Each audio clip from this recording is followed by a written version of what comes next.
numb and my heart's feeling heavy. Got anxiety in my blood, but I'm about to get ready to talk about it. And ashamed of the way that my mind works straight, flexing like a knee-jerk. Got a lot of things on my mind, got a lot of things to pursue. Ain't no stigma gonna stop me from reaching my potential. What a nice view.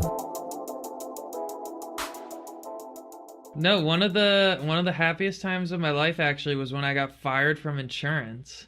Yep. And I was able to live off unemployment for like 6 weeks or whatever, 10 weeks. I forget exactly how long it was.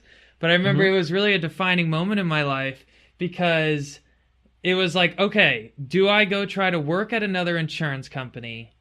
Do I go to try to work, because I was considering maybe trying to get into like more solar, because I had a degree at that time in economics and sustainability.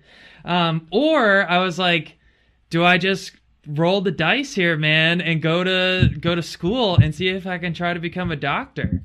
And I remember with the help of you, Dan, and my, at the time girlfriend and now wife, all convinced me. They were like, dude, all those jobs in insurance and solar companies and wind companies are always going to be there.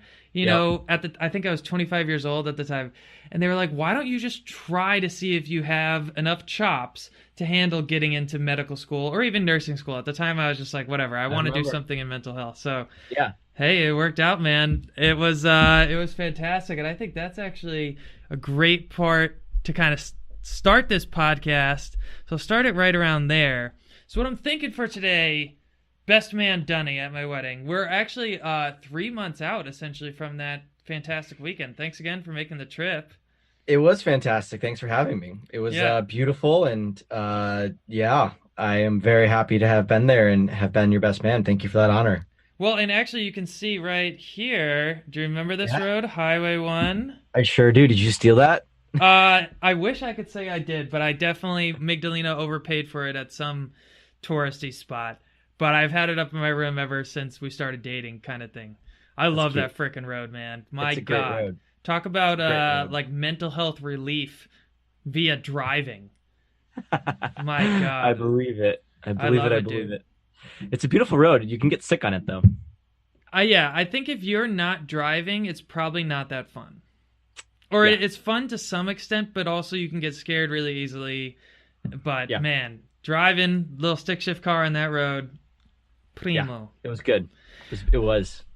Well, dude, here's what I'm thinking for the kind of the progress of this awesome story we're about to tell, the life of Mark Donne. I would like to kind of get down into, start the podcast talking about your congenital heart condition. Essentially how your engine is a little bit, little bit.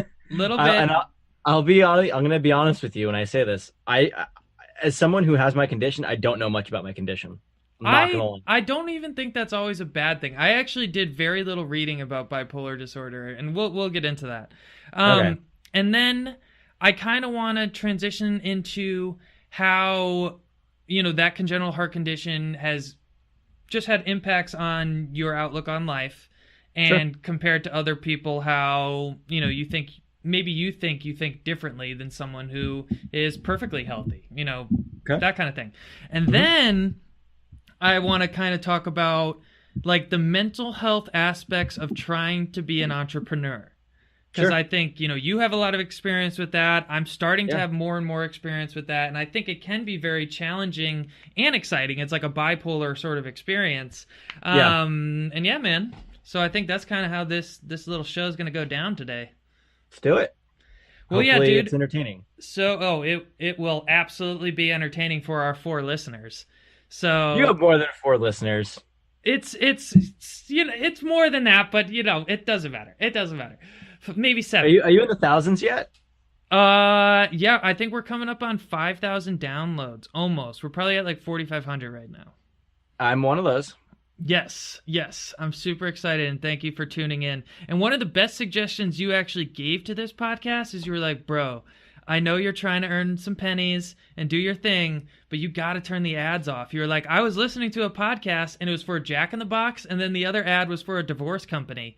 And you were just like, bro, like you got to get that shit out of there. You're like, Yeah, and so that was, thank you for that piece of advice, Mr. Dunny, You're the welcome. beautiful entrepreneurial genius over here. I But wish I okay, was. so let's start at the beginning. Baby Mark. Sure. So essentially, you have Tetralogy of Fallot, congenital heart condition. You were born with this. I Yep. mean, really, Pulmonary with tetralogy of and flow, with or tetralogy of flow, pulmonary atresia. I never can get it right. It's one of the two. It's reverse. I've always been saying it wrong my whole life. But yes. yeah. Not Yes. everyone has the pulmonary atresia with the Right. Tetralogy of Fallot, but Right. so essentially, though, I mean, was that something that your parents were told you have even before you came out of your mother? No, my mom was told I had a very healthy heart. Oh, really? Yeah. Doctor screwed up on that one. Yep. They told my mom I had a very healthy heart. Damn. So when you originally were born, is that initially, or did a few months go by before they really knew? Few months. This is obviously stories from my mom and the best of my memory, but essentially, I don't know how many months after, but not many. I was crawling around and such, and I was turning blue. Okay. And obviously that's not good. So when she saw that, she knew something was up, and she took me to a cardiology facility in the next town, but we call it the city over, Torrington, Connecticut. And that's where I went to see Dr. Fahey. Okay. I think it was Dr. Fahey, or a doctor. And essentially he looked at me and said, take your son to the emergency room right now. Damn. And my mom took me to the emergency room, and then I was diagnosed with my condition there. I'm not sure what tests or what happened, and maybe I'm squishing the timeline a little bit, but yeah, so that's kind of how my parents found out. Damn. And was that in Torrington, Connecticut, where we grew up? Mm-hmm. Okay. Yeah, so the doctor visit was in Torrington, and then my mom, I think she took me to Yale, New Haven, when the doctor said take him to the hospital. Okay. So we didn't go to our local Charlotte Hungerford. We went down to Yale. And that's actually where I had my first procedure, was at Yale, New Haven. And it was unsuccessful, unfortunately. What went wrong and what not, I'm not too sure. Yeah. But it wasn't a success. Well, so how old were you then? I believe my first surgery was when I was 9 months old. Okay. My first open heart. So your entire life, you essentially have you've always had a heart condition in your memories because you're so young. Yes. Okay. And as a kid, I was actually ashamed of my scar. So I don't know if you remember when we were growing up, I used to wear like full wetsuit, bodysuit type things. I do remember this. Yeah, and that was actually more so because I was like, young kid, and I think I was ashamed to show it off and let people see it. Now I love it, but like as a kid, I was I was self-conscious of it for sure. Well, and I think you definitely kept it under wraps because we grew to be great friends and still are great friends to this day. But at first, I think when we were second graders, we weren't necessarily best friends then. I didn't really know about your heart condition, I think, until later on, maybe like fourth or fifth grade. I'm sure you knew about it, but neither of us really knew what it really was, myself included, Like, I think it just kind of was. I mean, I've had, between the ages of, being born and 5 years old, I had 4 open heart surgeries, and I don't even know how many cardiac catheterizations. And I honestly don't remember any of that stuff up to this point. I'm 29 now, for context. And I recently had open heart surgery this year. It was an emergency procedure, unfortunately, but going into the procedure, I didn't have any idea of what it was going to be like. I didn't know if it was going to be painful or what. In the end, it really wasn't that bad, but that's future story. Well, yeah, let's kind of focus, I guess, on the childhood sort of experience more. So, like, it sounds almost more like the surgeries weren't all that mentally challenging, but maybe just like the social component of being, an 8-year-old kid with a huge 12-inch scar on your chest was kind of challenging. I mean, it's kind of funny when you think about it now, but like when I look back at being a child and my scar and all that, it really isn't that big of a deal. Yeah. It really isn't. And I think even then, like, I was born with it. So to me, it was normal. It was just who I was. I didn't have it define me or let me do things. I played ice hockey. I still do to this day. My parents didn't restrict me in any kind of way. So it was never a restricting factor. It never was something that held me back.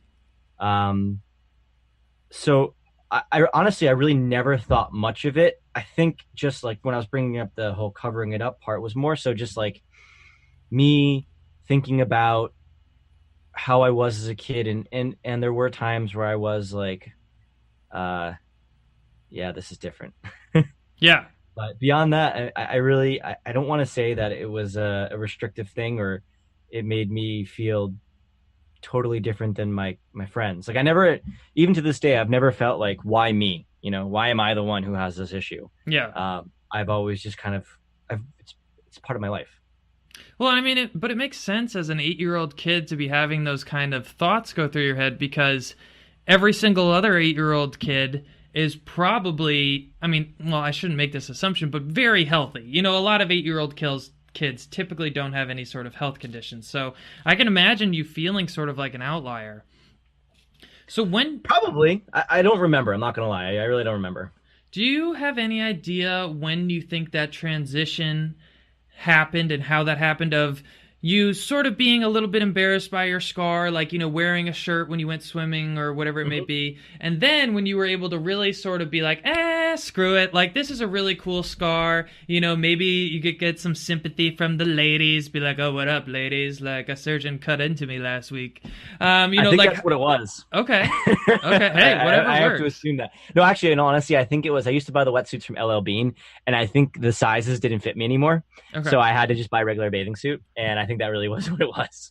Yeah. And then from there, I kind of just got used to it. And then that whole factor of, you know, being a child or a young teenager and trying to hit on ladies prepubescent, you know, hormones going crazy. That being a good conversation starter. Dude, and it worked well. I mean, obviously, Mark, the lady killer, as we would call him, right? Is that what they called me? Yes. I didn't know that. Yes, the bearded stallion. I remember that's what I would call you.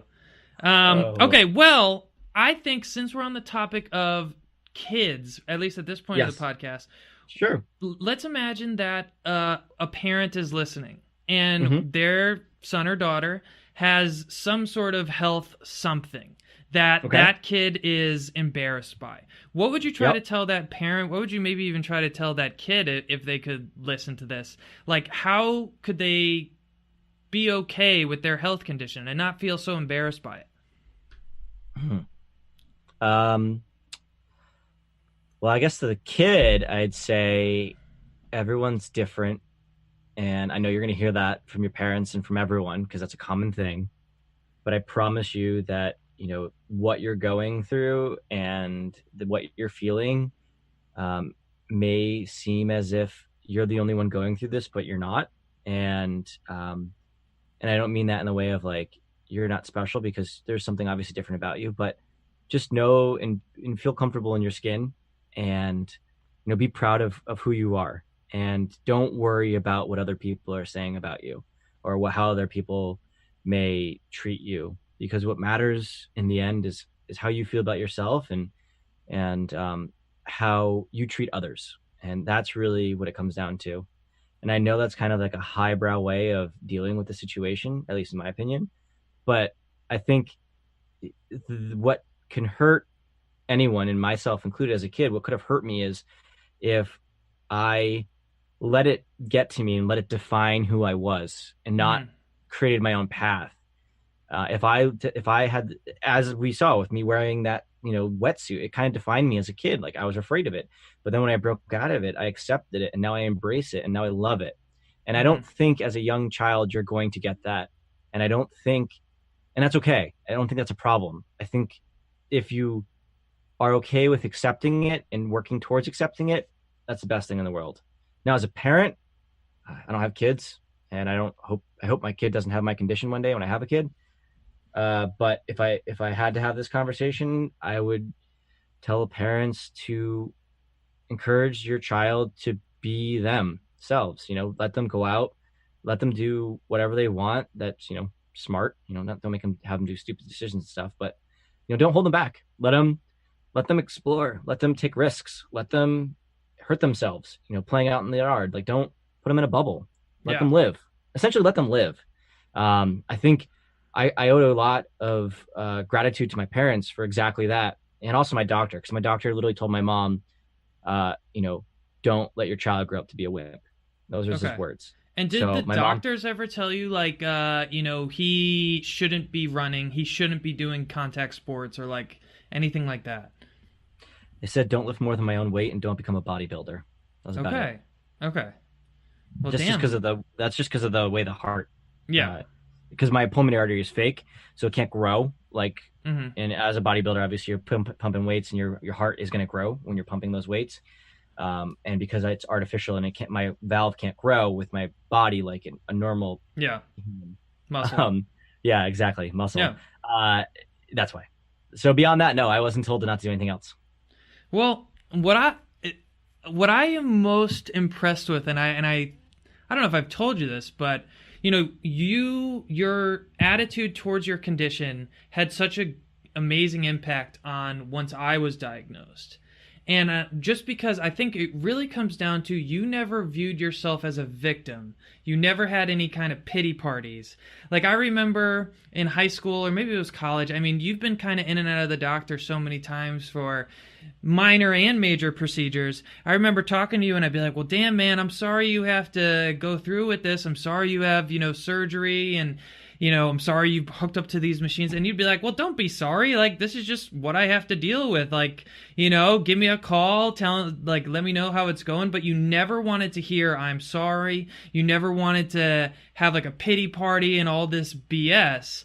And really, that's when I got diagnosed with bipolar disorder, I tried to emulate the same thing. I'm like, I don't want you to say, I'm sorry you had to go to the psych ward. I just want you to say like, hey, I'm glad you went to the psych ward. I'm glad you're taking care of your health kind of thing.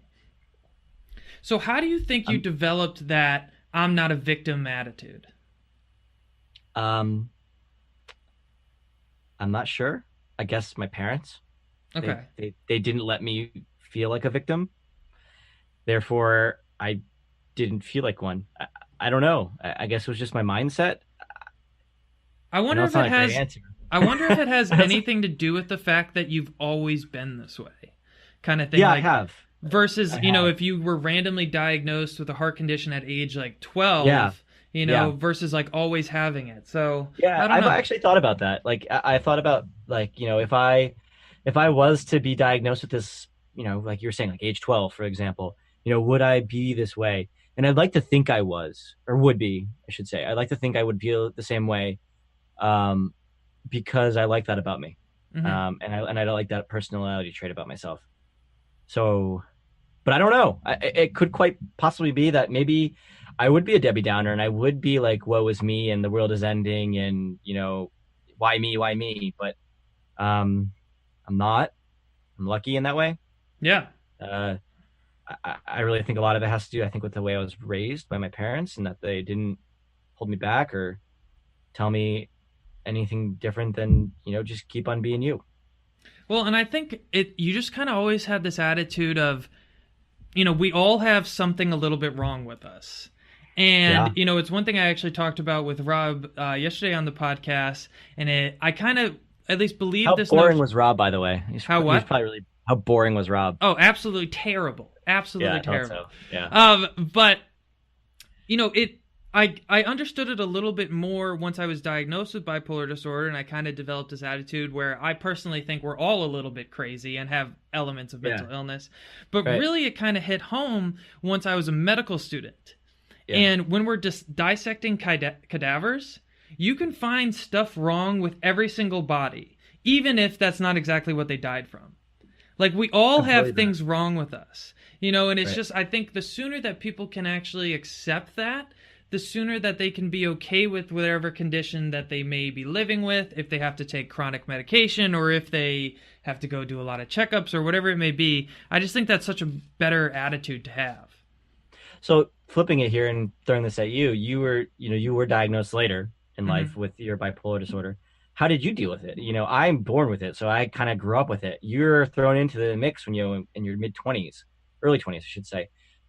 How did you get the attitude that you have? It can't be, you mentioned me, and thank you, but I'm not you, and I didn't influence you in that way. You had to make that decision yourself. So what did you do Well, to get to that mindset? initially I did feel very much like a victim.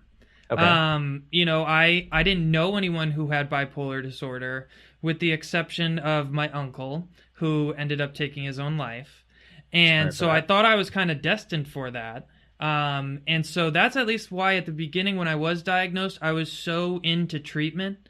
And what I mean by that is like so open to actually medication, so open to a therapist, just because I was terrified of ending up in suicide like my uncle. And I had thought about suicide previously in the lowest of my depression.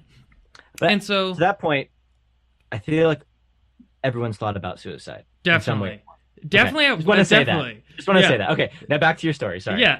Yeah. You know, there's a lot of comedians who make those kind of jokes where they're like, you know, someone cuts them off in traffic and like, fuck it, I should just like throw myself off this cliff right now. And it is kind of funny. But then there are, you know, I do think it's just a normal thought process for us to have in some respects. Yeah. And by normal, I mean, I just think, like you said, all of us have those kind of thoughts. I just think the leap that a lot of people aren't willing to make is telling someone when you have those kind of thoughts. You know, people think immediately, oh, you're going to get locked away in a psych ward if you tell someone you have those thoughts. And, you know, that's not totally true. I mean, if you have a definitive plan and, you know, you go out and buy that gun or that rope or whatever it may be, then yes, okay, you maybe should go seek out acute psychiatric care. But, you know, just being able to voice those opinions like, hey, I had this thought and it didn't make me feel good. I think it's really important to, you know, voice that opinion. But so then, you know, I continued to feel like a victim, and I really started looking up YouTube videos and just articles about people with bipolar disorder. And oddly enough, one of my influences was Demi Lovato. All right. Yeah, the Disney star. I've never really enjoyed her music to the most part. I mean, I Kissed a Girl and I liked it. Awesome. Well, is that what's her new song that I really like? There's been some bangers. The most recent song is really good, and I don't remember it. So the name of it. But anyways, Demi Lovato, really. But mostly, you know, I'm listening to J. Cole, Logic, you know, Wale. That's kind of my music. So Demi Lovato is very different from me, you know, Disney star, female vocalist, you know, very different. But at least I looked up to someone who was outspoken about their bipolar disorder and willing to tell people about it. And one thing that I really struggled with, and I remember even talking to my mom and about this, like, you know, when you and Rob were dealing with your medical conditions, you know, you at least told people for the most part. I remember watching sometimes like Instagram stories and Snapchats of you like in the hospital. And I remember thinking like, you know, like I wish I could do that, but I can't. And my medical professionals literally told me like, you shouldn't be telling people that you have bipolar disorder. You know, it could jeopardize your career, could jeopardize new romantic relationships you may be trying to initiate, even apartments. That seems like shitty advice. I'm sorry. I don't really understand. It is terrible advice. Not all doctors feel this way, but the doctors I was seeking. So they're essentially victimizing you. Like there's something wrong with you. Don't tell anyone. Just internalize it and just think about it in your head, but don't do anything. Like what? They were trying to warn me about the stigma. And there is a significant amount of stigma. However, I do strongly disagree with the way they told me about it, because it did immediately make me feel like a victim, and it also forced me into a state of isolation where it's like, you know, I don't not where you need to be. Yeah, I don't even remember when I initially told you I was diagnosed with bipolar disorder, but it's like I didn't call people from the psych ward, and the weeks right after, I don't think I really told very many people either. Do you remember when I told you? I guess I don't. Honestly, no. I just remember you. I think you told me when we went on one of our famous rides. Yeah. And that's when you told me. Yeah, and I mean, it was initially very hard for me to talk about. I remember I would always get choked up, you know, telling people because I just feel so embarrassed. But then I lived that way really for 6 months, and I was still living in Worcester, Massachusetts. And that's when Hanover Insurance at the time transferred me over to Sacramento, where I didn't know anybody. And I remember on that long trip with my dad, me and him just kept talking, and I kept voicing how, like, Dad, I want to try to live where I tell people. Yeah. And he was like, listen, like, I think you can do it.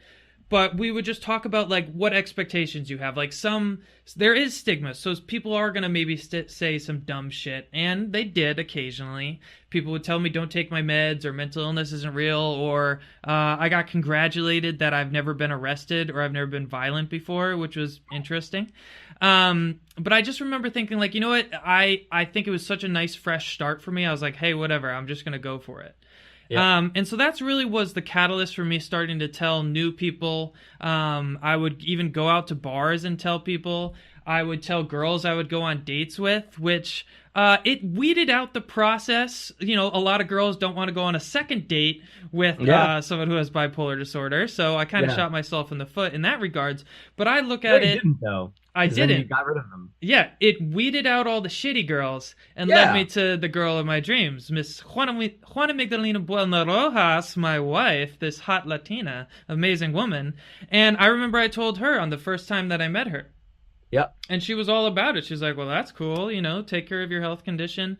But really what led me then to become an online advocate was the Sandy Hook shooting in, right by our house in Connecticut. Yeah. Because I still remember that day. I was in work and it was on TV and I literally was like, this doesn't happen in Connecticut. Those were my thoughts coming through my head. Yeah. And I was like, you gotta be kidding me. Yeah. I was blown away. And I still can't believe it's a thing. Like, I still can't believe mass shootings are a thing in this country. But that's a whole other topic. Sorry. Yeah. Well, and so bad. I wanted to be a voice of the good side of mental illness versus only the bad. And then, so I'm actually kind of glad we're on this topic because I wanted to do a podcast on this topic. Because let me see if you agree with this statement. Sure. I don't think all people with mental illness are violent. However, I think all mass murderers have some mental illness. You're asking, do I agree with that statement? Yes. I think there has to be something slightly off with you to want to kill people. So yes, I think that's a fair statement. Yeah, I mean, yes. I guess I don't think you wake up in the morning and you're like, I feel like hurting some people today. Like, that's just there has to be something wrong. And like, I mean, I guess we could kind of get into the argument of, okay, when is it rational? Like, I guess maybe war, but if you're ordered to do something, then okay, maybe that person doesn't have any sort of mental illness. I get it then, but waking up, like, I feel like even soldiers who have to, that's their job and their duty, and God bless them for doing that, and like, thank you, because I couldn't do it. But like, I have to feel like there's some percentage of them that are doing it because, like you said, it's their job. But if they had the option to not do it, they probably wouldn't. Yeah, I don't know, but I'm not in the military.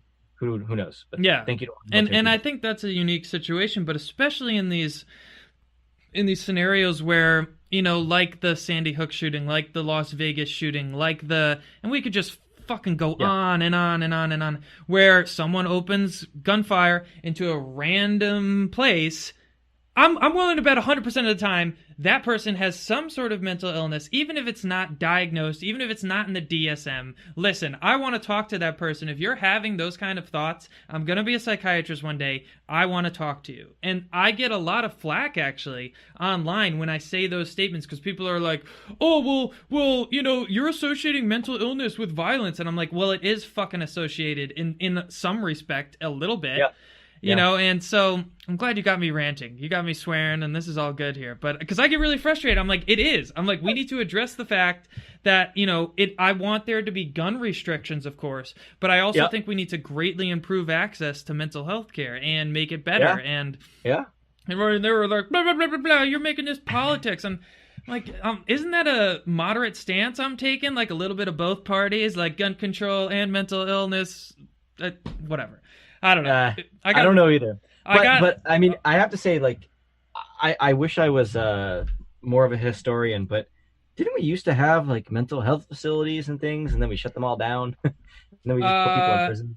Yeah, I mean, do you know much about that? Because I don't, but I feel like that's a subject and a matter that if researched a little bit more, we could probably solve some more problems. Okay, so, and I don't even know the dates, and I'm not a perfect historian with this either, but there used to be insane asylums, essentially. Right. Yeah. There used to be there used to be a lot more of them.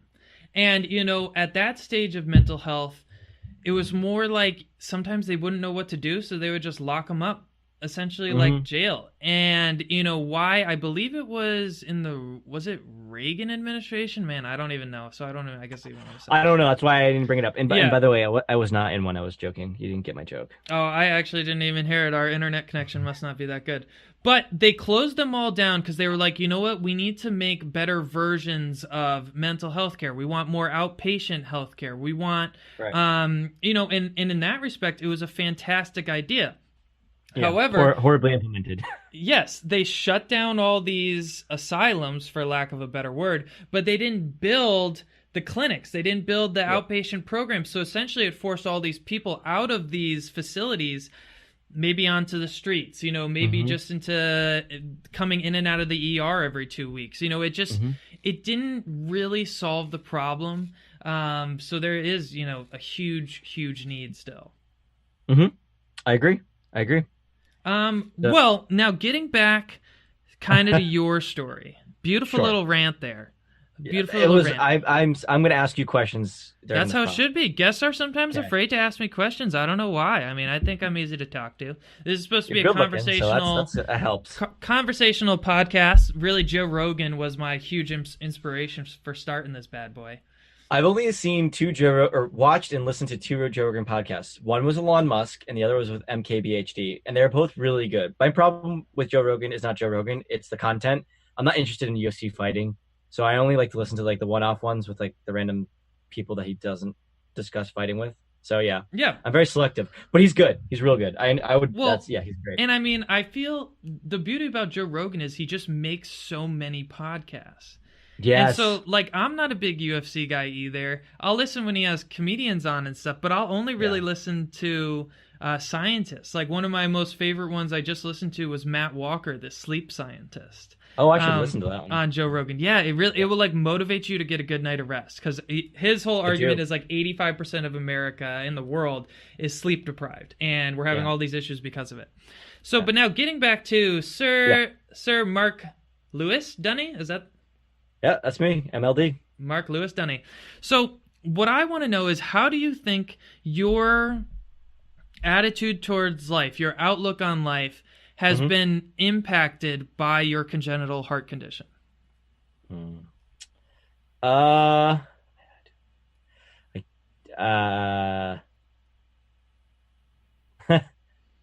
guess I don't actually have an opinion on this. But if I had to say something, it's made me appreciate life. It made me understand that we do live each day by day, and not to sweat the little things, to be grateful for what you have, to love the people around you. I mean, it's all these cliche things that people say that you should do, but that's truly how I feel, because I'm fortunate enough to be in this world. I'm fortunate enough to be born when I was born, because of when I was born, I was able to be treated. I'm fortunate enough to have a life. I'm fortunate enough to have a lovely girlfriend and great family and friends. So, I mean, I guess I hate to say this, but it just made me it helped me appreciate life. It's helped me appreciate life. Definitely. No, and that's what I was about to say. If you weren't able to give an answer, because I kind of look at it as it gave you this seize the day, carpe diem attitude towards life, because I've always really looked up to you in the fact that you've been just such a dreamer. Like I remember when we were younger, you had dreams of being a director, and you wouldn't just talk about it. You were trying to like take courses in production. You helped out on a couple movies. I remember vividly going to, what was it, Halloween 2 or Halloween 3 or something? Halloween 2, Rob Zombie. Yeah, where you were in the credits, and like you've started your own businesses before, and like you just have this, you're a dreamer, and you want to do things and like take advantage of the life that you do have, rather than having life just happen to you. You want to like, take advantage of the days that you do have. Yeah. Yeah, yes, I do. I could definitely do better Well, we all recently. could. But I mean, Yeah, definitely. we all could. And I think that kind of brings us to our next topic that I wanted to talk about is Sure. how entrepreneurship and mental health are related, and Sure. how I kind of describe that experience as very bipolar.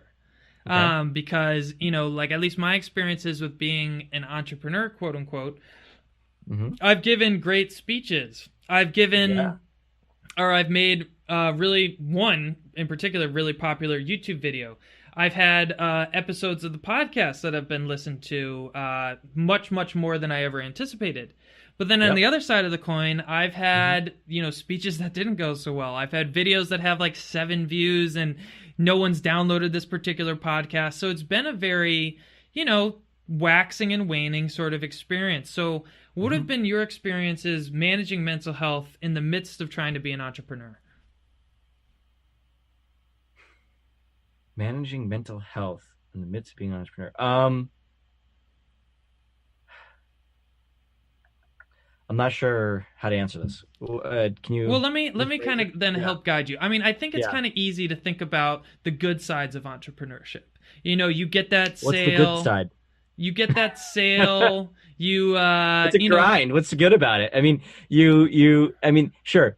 If you're successful and you're able to make it happen, the good side is you can be your own boss, and there's the upside of potentially making a lot of money and the potential of owning your own business, and potential, most importantly, in my opinion, and why I continue to strive to one day own my own company, is creating jobs. Like that's really what I come down to. And that's really what inspires me, is creating an opportunity for people to work and to afford to live the life they want to live. That's really what I want to be an entrepreneur. Mhm. That's like the upside. That's the fun part. But like the grind and the doing it's not glamorous. It's not fun. And my big problem with entrepreneurship is the way in which it's almost like it's a celebrity contest. Like if you're not doing your own thing, you're not cool. You're not contributing to society. You're not, whatever. But I feel like everyone has their place in life, and there are people who want to pursue their ideas and build them out, and there's other people who just want to work for someone and pursue that vision, and that's great. We need people in all those areas.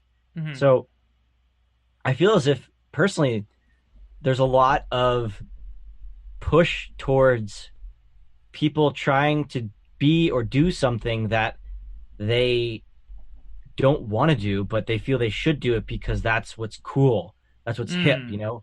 create the next Facebook. I hate how many articles start off the next Mark Zuckerberg, Yes. the next Elon Musk, and it's these people who are doing these, like, for lack of better words, shitty ideas that all they do is help you share your dog pictures with a better filter. Like, how Yeah. is that making the world better? Yeah. It's not. It's like, go solve a problem that actually affects life. And I'm guilty of this. My startups that I've worked on are, making iPhone cases, making a better chat application, which maybe could be better because, people like to communicate, and that can be helpful.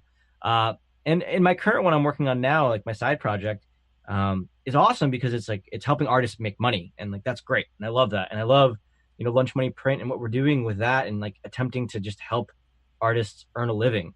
But that's not my full-time job, because it's really challenging, and I work on it nights and weekends. Mhm. And like, it's it's just, yeah. I'm gonna end my rant there and let you ask me another question Well, before I continue. I guess my experience is trying to, do my own mental health advocacy through YouTube, through speaking, through this podcast is, I really, it almost feels like I describe it as a little hypomania, a little mini mania. When I do see something that I put effort into succeeding more than I ever anticipated. Mhm. And even, I could make the same analogy towards, I guess, medical school. Just like that same sense of success getting bigger than I thought it could be, or just like, Yeah. it's helping more people than I ever really anticipated. And I get such a high off that. But then sometimes I guess the low is, I guess sometimes when people don't view it, or if I get, negative content or negative comments, but I've learned to kind of ignore that. But one thing that I think I struggle with the most is like obsession and balance. And what I always find is it's really hard for me to sometimes balance medical school with my podcast kind of thing, because I don't have to motivate myself to work on the podcast. You know, it's really fun. I love talking to you and other guests I have. But it's sometimes I got to remember that I'm still a medical student kind of thing. So how do you balance, you know, like you said, you still got to pay the bills, you still got to have health insurance, this whole 9 yards, working your day job, and then still working on your own side gig on nights and evenings? It's hard, and I do a really bad job at it. I'm not gonna lie. It was a lot easier when I was working on my projects full time. Now, the job I work at during the day is awesome, and I love it. And I'm very fortunate to be in this position. So, for me, it was previous to working where I am now. I hated my day job previously, so it was easy to work on my projects nights and weekends. I actually am having a lot of trouble working on my own side project because I like what I do so much during the day. And I like the mission of where I'm at. So I actually don't have an answer for that, because I personally am struggling with that. I will come home after a day of work and just sit on the couch and not do anything on my side project. I'm not gonna lie. It's just because I just don't have the energy. And then there's other days where I come back and all I want to do is work on it. So yeah, I've also, like, up until till this point, I was so used to being, you know, on the verge of poverty that I accepted it and I liked it, and I still could live that way if I needed to.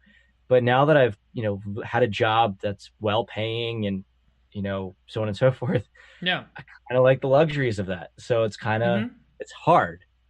So I am a horrible person to give advice on this right now because of the state I'm in currently in my life.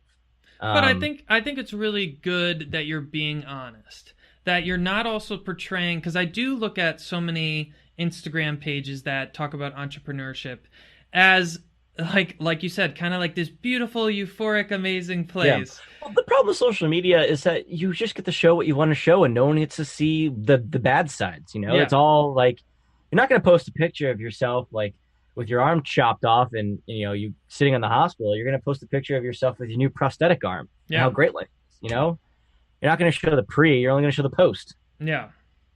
So anyways, that's a whole other story. One thing that, at least then I'll give my 2 cents in trying to maintain balance. So one thing that, you know, especially at the beginning of starting this podcast, I devoted too much time to it just because I felt I had so much to learn. And I was also at a stage of medical school where I was doing okay academically, but emotionally, I was starting to really resent it. It was taking resenting the startup, or resenting your podcast, or resenting school? No, resenting medical school. Okay. Because I've had this feeling about my day job too. Many times.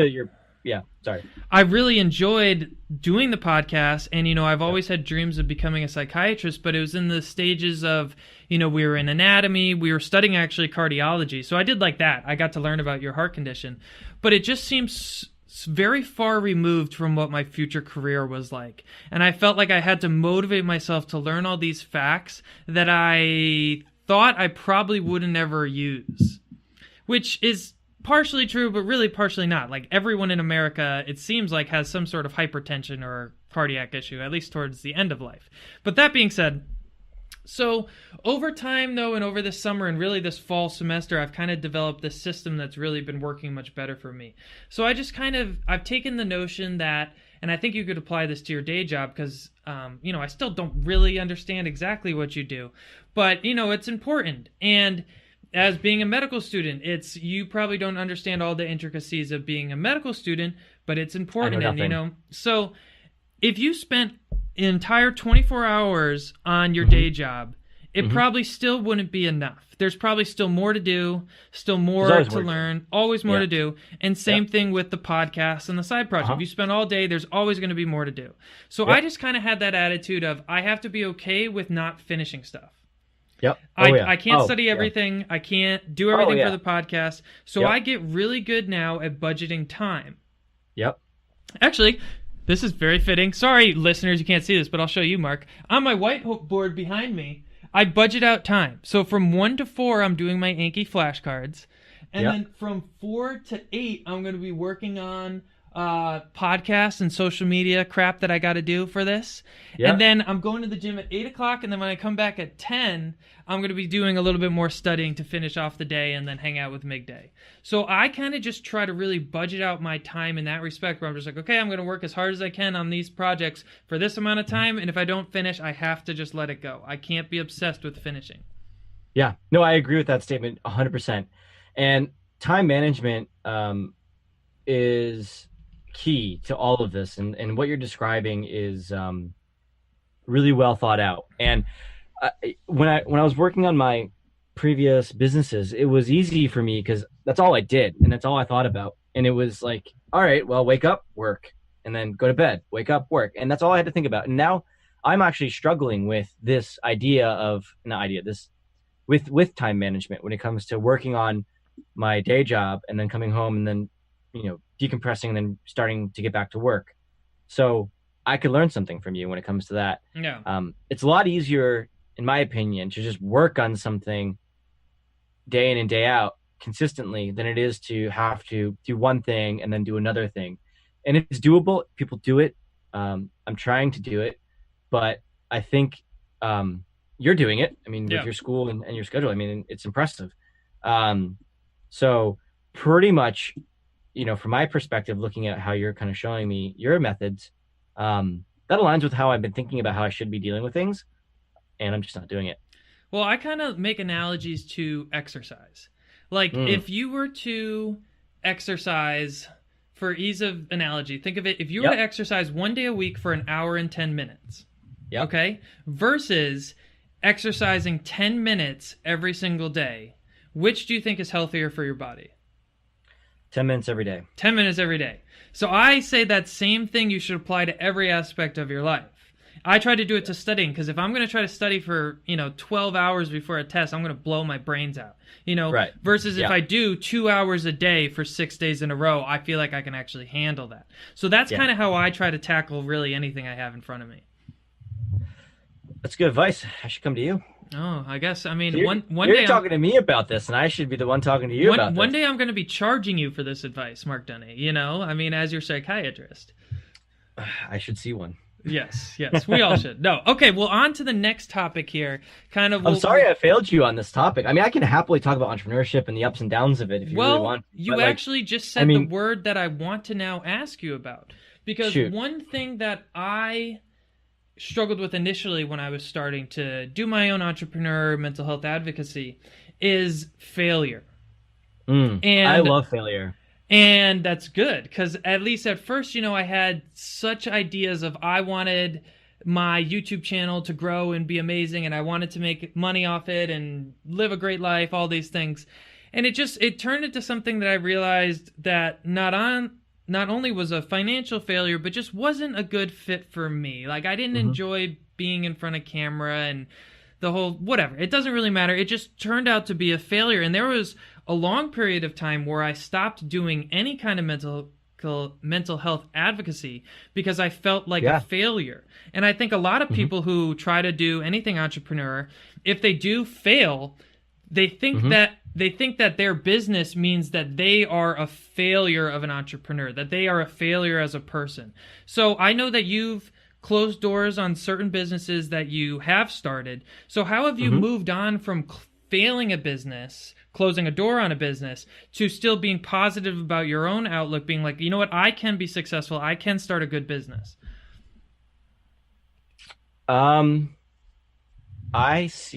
don't consider it a failure when something like this, I mean, yes, sure, in all intents and purposes, it's a failure because it didn't succeed. But I don't see it that way. Personally, I see it as, maybe it's me being naive, but I see it as an opportunity to learn, as an opportunity to reflect on the things that did go well and the things that didn't go well. I see it as a chance to ask yourself questions, like, is this a path I want to go down? Like this particular product or the path of entrepreneurship. Do I want to do this? And even to this day, I ask myself that every day. And it's like, do I want to continue working on this project? And if I say no too many days in a row, then I know that maybe this isn't the best path for me. But I don't think, and I don't feel that failure is bad.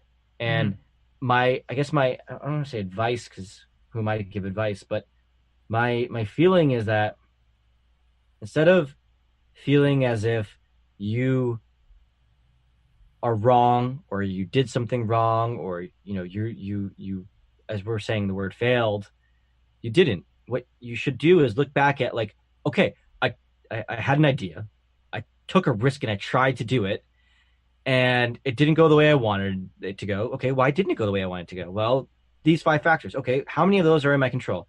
Okay, 1, 2, and 3 are. Great. How can I change that next time? Okay, I'll do this, this, and this differently. Cool. All right, these other 2 things, I guess they kind of weren't in my control. So you know what? It is what it is. Yeah. Moving on. Now, what can I do next? Is this something I want to do? Okay, cool. I'm going to do this. I mean, the fact that if someone is to take an idea, write it down on paper, and then try to bring it to this world, that is impressive. And you should just be proud of yourself for even doing that. Even if it's just like shooting one YouTube video and that's all you did and you didn't have fun doing it after that, or maybe you had a blast doing it, but things came up in life and you just couldn't do it anymore. You should be proud of the fact that you sat down and you took an idea and you brought it to life, because not many people do that. And let's everyone is capable of doing that. Yeah. And I think so many people have good ideas Yeah. that they never act on. Agreed. And yeah. they have all these great ideas. I can't tell you how many people have come up to me or told me, like, I've been thinking about starting a podcast. And I'm like, you should. But even in my own respect, I have been thinking about starting a podcast probably for over a year, if not much longer than that. But it took me a long time, really, before I got started. So what advice, what do you think about people who have ideas that they're afraid to act on? My advice? Am I allowed to swear?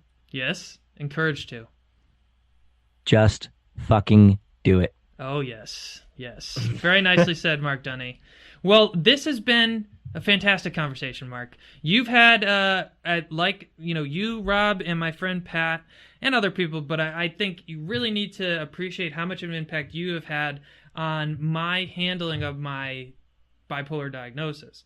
Because Rob, of course, really well. I don't know if you know my friend Pat, but he lives with type 1 diabetes.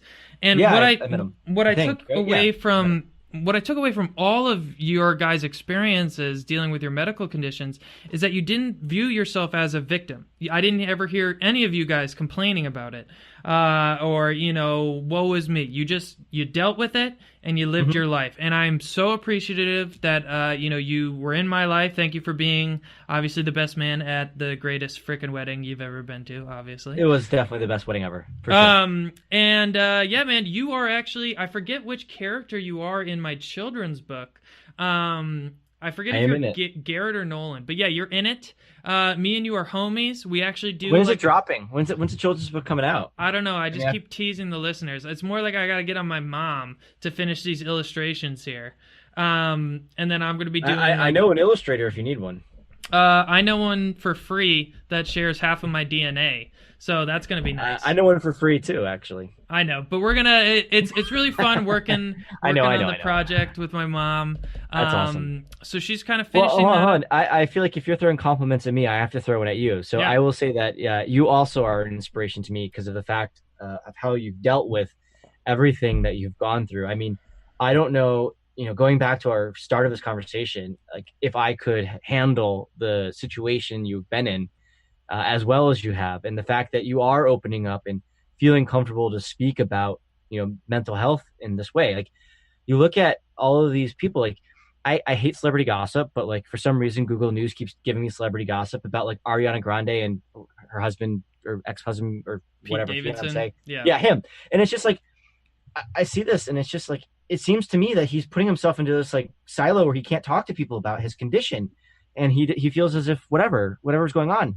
And like, that's so unfortunate. But here you are speaking out about it and trying to make, this a conversation and make people feel more comfortable about it. And I hope he one day jumps on your podcast and talks to you, because like, Well, yeah. this isn't something that shouldn't be behind bars or behind like closed doors. And it's really inspirational to see you do this and to feel comfortable putting yourself out there, because that's not something that I personally could ever have done. Like I know that for a fact, that if I was in the shoes that you were in, I would tell my friends, but that would be about as far as I'd go.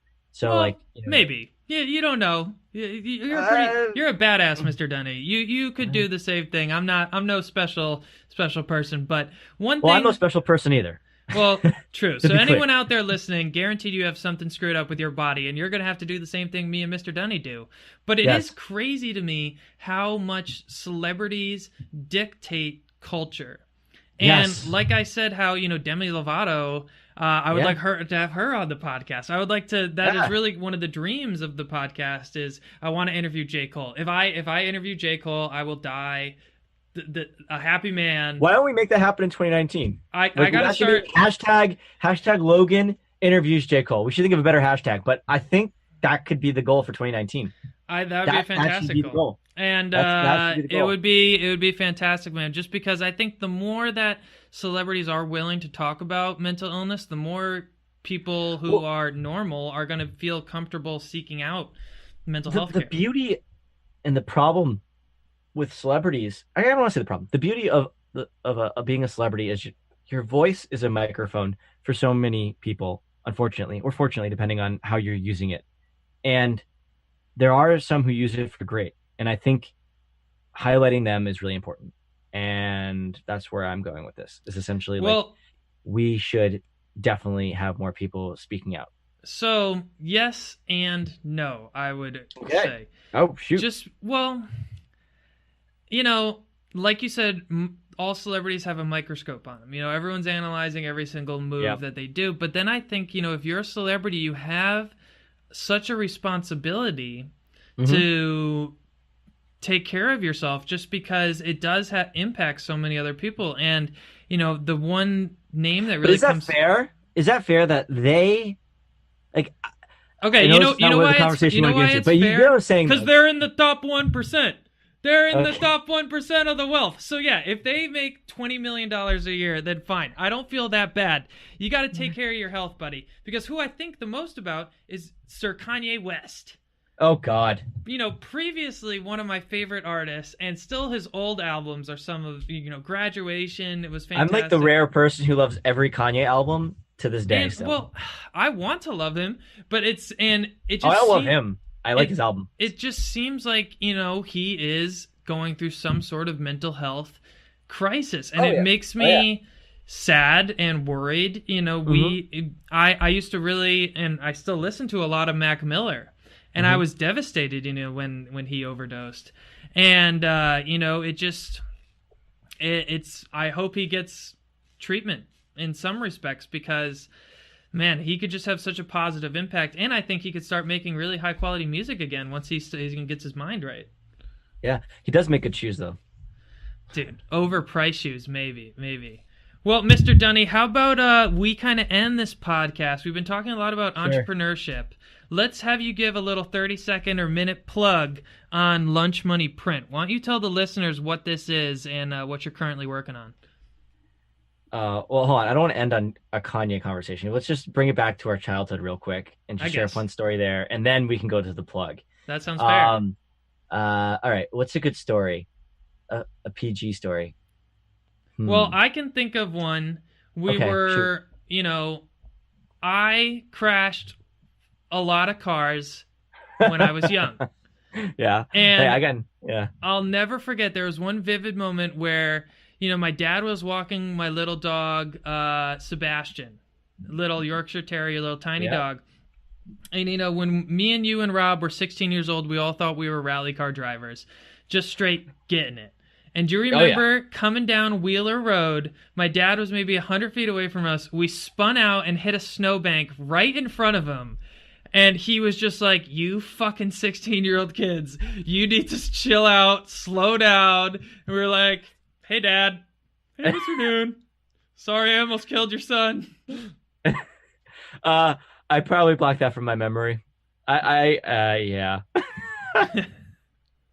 I'm gonna say I don't remember that, but I do. Yeah, that's good. Okay. My 30-second plug. Lunch Money Print is a company that's focused on bringing contemporary art to the general public and trying to make it more accessible. And we're essentially doing this by offering artwork at a reasonable price. We have what we call our Collectors Club. It's a yearly membership, and it's $250 for the year.